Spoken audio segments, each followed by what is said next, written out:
So I think it's important in any class, whether it's a ground class or an online class, to talk about two issues that are considered academic dishonesty, and those are plagiarism and students using AI.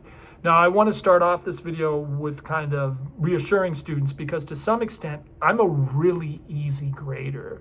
And if you're going to go through the term, I'll kind of have a rubric that can kind of give you a sense of what I'm looking for in writing. And if you really write down your own ideas, you'll find that I'm an easy grader and you can thrive in class. And then if we find any sort of errors that we need to work on, we can address those issues to improve your writing. However, given that, we do have to address that there are issues both with plagiarism and students using AI, and those issues do have to be addressed. And I just want to start off by talking about a workshop that I took recently, because I took a workshop at Sac State, and it was a class specifically geared towards how to teach English C1000.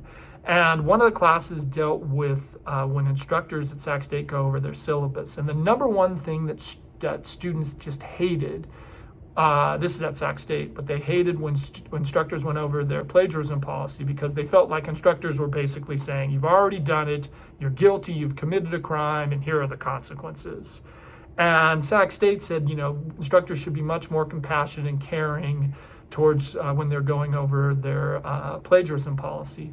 My response to that is, hell no, because unfortunately, every term I get students either plagiarizing or using AI.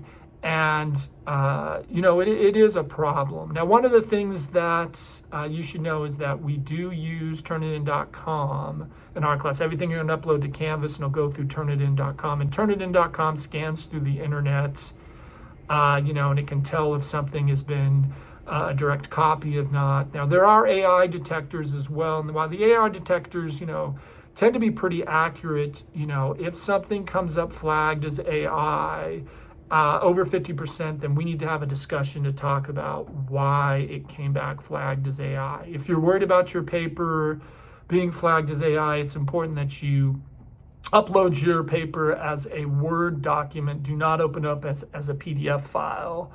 And that way that can cover you in case you get flagged for being written by AI. Basically, the gist of it is that plagiarism is when you copy and paste another student's work and try to take credit for it. I had last semester a lot of issues with plagiarism and a lot of issues with students doing things like turning in another student's work and just putting their name on it. So it was pretty frustrating. And basically what happens if there's issues of plagiarism, you get a 0 on the assignment, you get referred to the dean, and then the dean can refer you to the dean of student discipline. You can be dropped from the class, you can get an F in the class, but that's the gist of plagiarism. Now, with regards to AI, I do want to stress that if something comes back that's scanned as AI, we can have a discussion and talk about what happened, why it's becoming flagged as AI. But it's important for students to understand that there are consequences if you're going to either plagiarize a paper or use AI. And what I'm hoping is that it's not a problem and that you find that I'm a really pretty much an easy grader. And if you write your own work, you're going to thrive in class.